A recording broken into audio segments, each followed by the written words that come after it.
Hello students, अब हमारे पास numerical number 3 है। हम प्रीवियस वीडियो के जो न्यूमेरिकल्स हैं उन्हीं को कंटिन्यू कर रहे हैं। प्रीवियस वीडियो में हमने फर्स्ट और सेकंड न्यूमेरिकल डिस्कस किया था।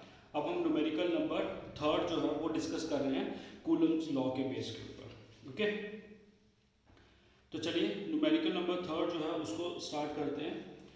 बेटा जो न्यूमेरिकल नंबर 3 है ये जेई में इस तरीके के क्वेश्चंस जो हैं वो आपको पूछे जाते हैं, ठीक है, जेई मेंस में। तो चलिए इसको थोड़ा डिस्कस कर लेते हैं। तो न्यूमेरिकल क्या कहता है? If a proton and a neutron consist of 3 constituent particles each, ठीक है।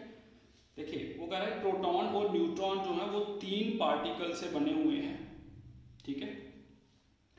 If 2 types of constituent particle denoted by x, जो 3 पार्टिकल से बनता है न्यूट्रॉन और प्रोटॉन, उनमें से 2 जो हैं वो x से उनको डिनोट किया जाता है और उनका चार्ज जो है कितना है +2/3 e is your elementary charge, that is 1.6 × 10⁻⁻19 and y third आ जाएगा। फर्स्ट 2 जो है उनको x से डिनोट किया जाता है, थर्ड जो पार्टिकल है उसको y से डिनोट किया जाता है और उस थर्ड पार्टिकल y का चार्ज कितना है -1/3 e। Okay, together with electron built up the matter. तो ये जो कांस्टेंट पार्टिकल है ये मिलके, क्योंकि तो कांस्टेंट पार्टिकल जो न्यूट्रॉन और प्रोटॉन को बनाएंगे प्लस फिर वो इलेक्ट्रॉन से मिलके क्या करते हैं, एक कोई मैटर जो है उसको बिल्टअप करते हैं। Find a possible composition of the proton and neutron. बेटा जो प्रोटॉन और न्यूट्रॉन है इनका पॉसिबल कम्बिनेशन जो है, या कंपोजिशन कह सकते हो, वो हमने फाइंड आउट करना है। अब एक्चुअल में ये है क्या, इसको थोड़ा सा समझना ज़रूरी है। देखिए जैसे आपको पता है कि हमारे पास जो एलिमेंट्स होते हैं किसके, एटम के, वो कौन कौन से होते हैं? Electron, proton and neutron. बेटा ये 3 होते हैं।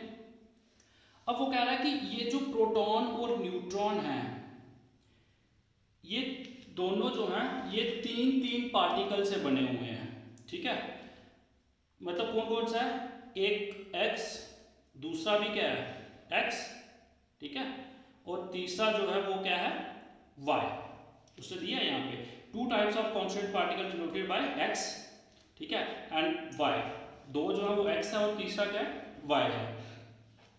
यही 3 जो है ये प्रोटॉन के भी हैं और यही 3 जो है ये न्यूट्रॉन के भी हैं, ठीक है। और इनका चार्ज भी दिया है, x का +2/3 एलिमेंट्री चार्ज, इसका भी सेम है, इसका भी सेम है, और y का जो है वो कितना दिया -1/3 e is your elementary charge.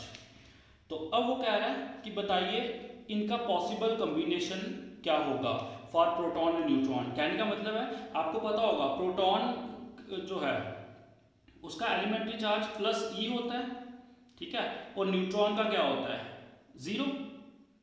Okay, तो कहने का मतलब है कि इन तीनों का कॉम्बिनेशन इस तरीके से करें प्रोटॉन के लिए सो दैट उनका सम क्या आए +e आए, और न्यूट्रॉन के लिए इस तरीके से इनको कंबाइन करें सो दैट उनका सम क्या आए 0। तो ये 2 पॉसिबल कॉम्बिनेशन जो है वो हमने देखने हैं। तो चलिए कैसे करेंगे। पहला कॉम्बिनेशन अगर हम बनाते हैं, अगर फॉर प्रोटॉन, पहले प्रोटॉन के लिए ले लेते हैं, फॉर प्रोटॉन। अब प्रोटॉन का कॉम्बिनेशन जो है वो क्या आना चाहिए +3। चलिए इन तीनों को कंबाइन करते हैं सो दैट कि वो कितना है +e, क्योंकि पहले प्रोटॉन के 3 है ना ये एलिमेंट्स, तो तीनों को क्या करेंगे ऐड करेंगे सो दैट इनका कॉम्बिनेशन क्या आएगा, अगर +e आए तो मतलब वो कंपोजिशन जो है वो सेटिस्फाई करेगी। तो चलिए अगर मैं इसको लेता हूँ x और y कॉम्बिनेशन, कहने का मतलब ये है कि अगर मैं +2/3 e, ठीक है, ऐड करूंगा +2/3 e, इनके चार्जेस को ऐड करना है, +-1/3 e, ठीक है। अब इनका कॉम्बिनेशन क्या होना चाहिए 0। ये x ले लिया, ये भी x है और ये क्या है y। हमने कैसे ऐड किया x + y। तो अब देखते हैं अगर ये +e बनता है कि नहीं बनता। अगर इस कॉम्बिनेशन से बन जाता तो ठीक है, नहीं बनेगा तो हम फिर कॉम्बिनेशन को क्या चेंज भी कर सकते हैं, ठीक है। तो चलिए ये आपके पास इनको ऐड करें तो ये क्या बन जाएगा 2 + 2 4/3 e, ठीक है, प्लस माइनस -1/3e, ठीक है। तो ये कितना हो जाएगा, 4 में से 3 माइनस हुआ तो क्या 3e/3, 3 कैंसल, तो आपके पास क्या आया सिर्फ e, वो भी किसका, प्लस का। तो हमारा कॉम्बिनेशन सही बैठा कि नहीं बैठा, ठीक है ना। आ गया इसका रिजल्ट। तो हम इनके चार्जेस को कैसे जो है वो कंपोजिशन इनकी कैसे बनाएंगे, x y, क्योंकि ये x है, ये x है और y, ठीक है। प्रोटॉन के लिए क्या कंपोजिशन रहेगी हमारे पास, x y। अगर हम इस तरीके से इनको ऐड करेंगे तो हमारे पास जो है वो प्लस e आएगा, वो हमने सॉल्व कर लिया, ठीक है। अब न्यूट्रॉन के लिए, तो चलिए न्यूट्रॉन के लिए जो है वो देखते हैं। फॉर न्यूट्रॉन के लिए जो है वो क्या होना चाहिए, चार्ज, मतलब इनका कंपोजिशन, इनका सम जो है x और x और y का कंपोजिशन जो है वो 0 होना चाहिए, या कॉम्बिनेशन इसका क्या होना चाहिए, 0 होना चाहिए। तो चलिए किस तरीके से इसको ऐड करेंगे वो देख लेते हैं। अब ये कॉम्बिनेशन x y का कॉम्बिनेशन तो बनेगा नहीं, ठीक है, ये तो क्लियर हो गया। हम एक और कॉम्बिनेशन देख लेते हैं, जैसे +2/3e, ठीक है, प्लस -1/3e, ठीक है, प्लस -1/3e। ये कॉम्बिनेशन कैसा है, x y और y का कॉम्बिनेशन, ठीक है। ये x है, ये y है और ये y है। तो देखते हैं इनका सम जो है वो 0 आता है। अगर 0 आ गया तो ठीक है, अगर नहीं आया तो फिर कोई और कॉम्बिनेशन जो है उसको चेक कर लेंगे। क्लियर है ये चीज़। तो चलिए ये आपके पास इसको कर लेते हैं, ये आ जाएगा +2/3e, ठीक है, प्लस अब ये माइनस और ये माइनस हो जाएगा, ठीक है, माइनस और माइनस प्लस, माइनस और माइनस प्लस होगा, बट साइन किसका आएगा, माइनस का 2/3e। बेटा इन दोनों का कॉम्बिनेशन जो है वो ये आया, ठीक है। तो अब देखो +2/3e प्लस -2/3e, तो ये प्लस का ये माइनस का कैंसिल हो जाएगा, तो आपके पास क्या आएगा, 0, ठीक है। तो इसका मतलब न्यूट्रल के लिए हमारे पास 0 आ गया, तो इसका मतलब हमारे लिए ये कंपोजिशन जो है न्यूट्रल के लिए सही है, ठीक है। तो अब जो उसने ऑप्शन दिए हैं उनको सर्च कर लेते हैं। जैसे ये देखिए, अब उसने कहा composition for proton and neutron, ठीक है। तो पहले प्रोटॉन की कॉम्बिनेशन है, फिर न्यूट्रॉन की होगी। तो पहला क्या है, प्रोटॉन की क्या है, ये x y, तो यहाँ पे x y नहीं, मतलब ये हमारे पास नहीं होगा। उसके बाद x y, हाँ इसका b में आ गया, x y फॉर प्रोटॉन आ गया। अब इसका चेक करना पड़ेगा न्यूट्रॉन के लिए भी। तो न्यूट्रॉन के लिए क्या है, x y y, यहाँ पे क्या x y y, तो ये न्यूट्रॉन के लिए भी सेटिस्फाई है। तो हमारे पास जो सेकंड ऑप्शन है वो करेक्ट है। बेटा क्लियर है ये चीज़ कि ये न्यूमेरिकल किस तरीके से करना है। ये बेटा जो जेई की प्रिपरेशन कर रहे हैं, ठीक है, वो इस तरीके के न्यूमेरिकल्स पे थोड़ा ध्यान देना, ओके। चलिए अब हमारे पास आता है न्यूमेरिकल नंबर 4। न्यूमेरिकल नंबर 4 जो है बिल्कुल सिंपल है, बेसिक कंसेप्ट के ऊपर है, जो Coulomb's law in vector form है उसमें है। जिस बच्चे ने Coulomb's law in vector form previous video में देखी है उसको ये क्वेश्चन इजीली समझ आ जाएगा, और जिसने नहीं देखी है मैं उनको सजेस्ट करूंगा कि पहले वो Coulomb's law in vector form जो है उसकी वीडियो को देख लें अच्छे से, ठीक है, उसको अंडरस्टैंड कर लें, फिर इस न्यूमेरिकल पे आए। क्लियर है ये चीज़। तो चलिए स्टार्ट करते हैं न्यूमेरिकल नंबर 4। बेटा न्यूमेरिकल नंबर 4 में उसने क्या कहा, 2 पॉइंट चार्जेस Q1 उसकी वैल्यू दी है, Q2 are located at 132 meter and 351 meter, ठीक है। तो मतलब ये उसकी लोकेशन दी है। ये आपको पता है ये x होता है, ये क्या होता है y, और ये क्या होता है z होता है, ठीक है। तो अब आपको क्या करना है कि हम ये जो है इनको डिस्टेंस लेंगे, ठीक है, और ये हमारे पास चार्जेस है। तो we have to find out the force on charge Q1 due to Q2, the force on charge Q2 due to Q1, ठीक है। कूलम्स लॉ जिसने समझा हुआ अच्छे से वेक्टर फॉर्म, तो उसको ये चीज समझ आ गई होगी। तो चलिए इसको स्टार्ट करते हैं। पहले मैं डायग्राम जो है वो आपके साथ डिस्कस करूंगा। तो डायग्राम में हमारे पास जो है वो क्या आएगा आपके पास, चलिए सबसे पहले मैं यहाँ पे बता देता हूँ, ये हमारे पास एक कार्टेशियन सिस्टम है, ठीक है, ये x एक्सिस है और ये आपके पास क्या है y एक्सिस है, ओके। तो हमारे पास दो चार्जेस हैं, एक यहाँ पे रख लेते हैं Q1 और दूसरा चार्ज जो है वो क्या है हमारे पास Q2 है। ओके, तो इसका जो डिस्टेंस Q1 की वैल्यू भी दी है, Q2 की भी दी है, इसका डिस्टेंस जो है वो कितना दिया है 132 मीटर, मतलब x एक्सिस से 1 मीटर है, y एक्सिस से 3 है और z एक्सिस से 2 मीटर है। और Q2 की वैल्यू जो है वो कितनी दी है 3, 5 एंड 1। ओके, तो ये इसकी पोजीशन वेक्टर होता है, अगर आपको याद है तो R1 पोजीशन वेक्टर होगा और Q2 का पोजीशन वेक्टर क्या होगा R2 होगा। ठीक है, और ये जो वैल्यू है ये डिस्टेंस होगा, इसको बताता हूँ मैं। अब इस पे फोर्स एक इस तरफ लगेगी, वो कौन सी होगी, फोर्स ऑन 1 ड्यू टू 2, यही होगी ना। 2 जो है वो 1 के ऊपर फोर्स लगा रहा है इस तरफ, क्योंकि लाइट चार्जेस हैं ये। ठीक है, और दूसरा जो है वो क्या होगा, Q1 जो Q2 के ऊपर इस तरफ लगा रहा होगा, तो फोर्स क्या होगी, force on charge 2 due to 1। तो हमने इनकी वैल्यूज को जो है वो क्या करना है, फाइंड आउट करना है। तो हम अब आपको याद होगा मैंने वहाँ पे आपको उसमें वेक्टर फॉर्म में समझाया था कि अगर हम ये वाली फोर्स निकालेंगे तो ये डिस्टेंस कितना हो जाता है R1 2। ठीक है, तो हमारे पास जो है हम फोर्स भी यहाँ पे क्या निकालेंगे F12 निकालेंगे। आपको पता है फोर्सेस जो वो इक्वल और अपोजिट होती हैं, F12 जो है equal to minus of F21 होगी। तो हम एक की वैल्यू निकाल लेते हैं, ऑटोमेटिकली क्या आ जाएगी, दूसरी की भी वही वैल्यू आएगी, बट क्या होगी अपोजिट। ये कूलम्स लॉ जो है उससे हमने इस चीज़ को प्रूफ किया हुआ है। तो चलिए हमारे पास गिवन क्या क्या है बेटा, Q1 गिवन है, कितना दिया गया है Q1 5 इंटू 10⁻⁻⁶। उसके बाद Q2 जो है वो गिवन है, Q2 कितना दिया गया है 3 इंटू 10⁻⁻�6। ओके, उसके बाद डिस्टेंस जो है, क्योंकि डिस्टेंस हमें कौन सा है R1 वेक्टर। ठीक है, आपको ये भी पता है कि R1 वेक्टर को हम कैसे लिख सकते हैं, R2 vector minus R1 vector. ठीक है, तो चलिए यहाँ पे हम R1 और R2 की वैल्यू जो है वो भी लिख लेते हैं।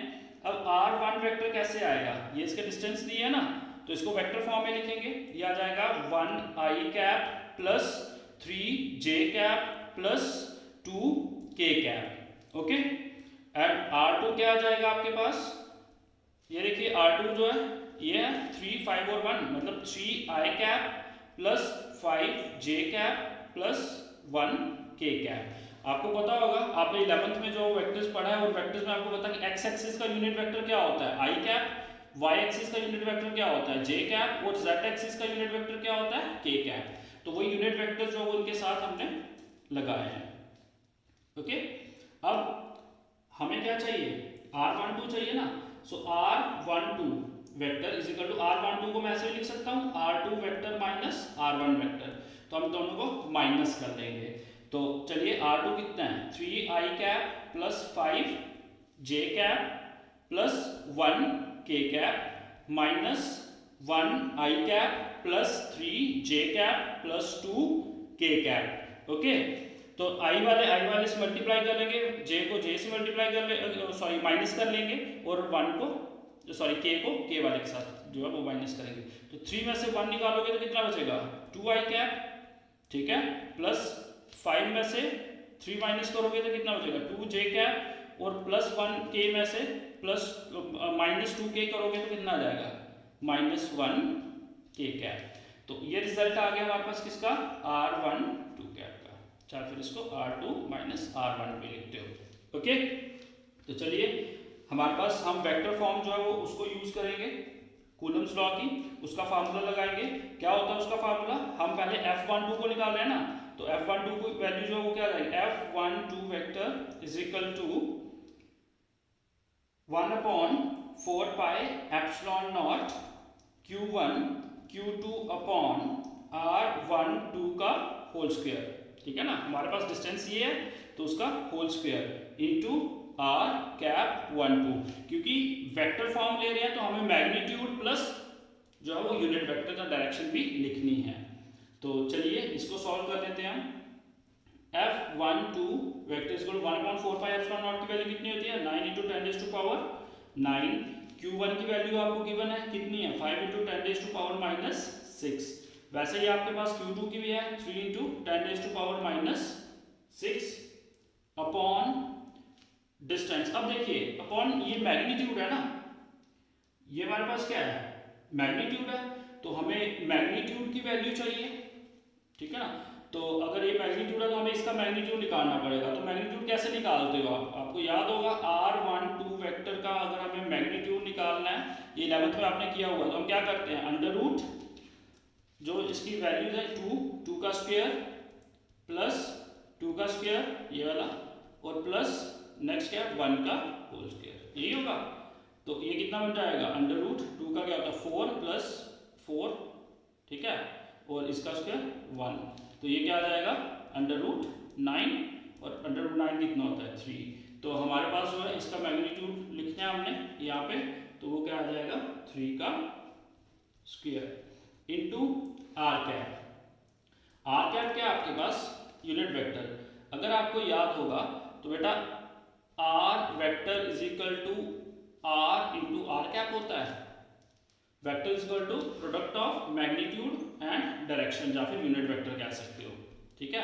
तो अगर आर कैप की वैल्यू को अगर आपने निकालना है तो कैसे करोगे, आर वेक्टर अपॉन आर, इसको इसके नीचे ले आओगे, ठीक है ना। तो चलिए यहाँ पे मैं यही फार्मूला जो वो यूज करूंगा, आर कैप की प्लेस पे आर वेक्टर, ठीक है, आर वेक्टर मतलब R1 2 का वेक्टर। तो ये चीज आएगी, क्या बनेगा यहाँ पे 2i cap plus 2j cap minus 1 k cap upon नीचे क्या है मैग्नीट्यूड है, तो मैग्नीट्यूड कितना है 3, बेटा मैग्नीट्यूड ये आया ना इसका। तो चलिए ये 3 का स्क्वायर 9, ये और ये 9 कैंसिल हो जाएंगे, ये 3 और ये 3 क्या हो जाएगा कैंसिल हो जाएगा। तो आपके पास वैल्यू क्या बनेगी, अब सिर्फ 5 बचा, तो 5 और ये पावर्स बच गई, ठीक है ना। तो ये ऐसे आ जाएगा, पावर्स को हम कर लेते हैं ऐसे, 5 जो है वो इस पूरे के साथ क्या हो जाएगा मल्टीप्लाई हो जाएगा, ये होगा 5, ठीक है, into 2i cap plus 2j cap minus 1 k cap, और ये पावर्स बची हैं इंटू 10 रेज़ टू पावर ये क्या है 9, ये क्या है -6 और ये क्या -6, ठीक है। तो चलिए ये हमारे पास वैल्यू क्या बन जाएगी, मैं यहाँ पे इसको सॉल्व कर देता हूँ थोड़ा सा।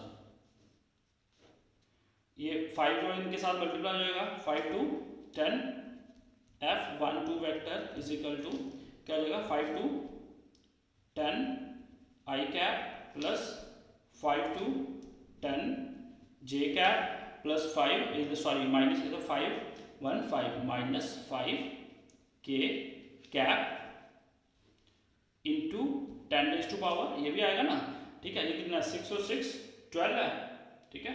तो ये आपके पास कितना बन जाएगा, ये 6 और 6 12, और 12 में से -12 में से प्लस 9, तो कितना हो गया 3 -3 इंटू 10 रेज़ टू पावर -3। तो ये किसकी वैल्यू आ गई बेटा F12 की।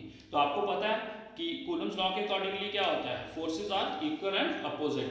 तो सिमिलरली F21 की वैल्यू क्या आएगी, यही वैल्यू आएगी, मैग्नीट्यूड चेंज थोड़ी ना होगा, मैग्नीट्यूड क्या रहता है बेटा हमेशा सेम रहता है, k cap into 10 raise to power -3, okay. और आपके पास जो है क्या बच जाएगा, सॉरी माइनस लगेगा साथ में, क्योंकि फोर्सेस क्या होती हैं, जैसे F12 है तो F21 जो है उसका मैग्नीट्यूड तो सेम है लेकिन डायरेक्शन अपोजिट है, मतलब साइन कौन सा आएगा माइनस का। तो हमने मैग्नीट्यूड सेम लिया F21 का भी, लेकिन डायरेक्शन क्या है माइनस की, अपोजिट है तो माइनस का साइन लग रहा है, okay. So this is your fourth numerical, okay.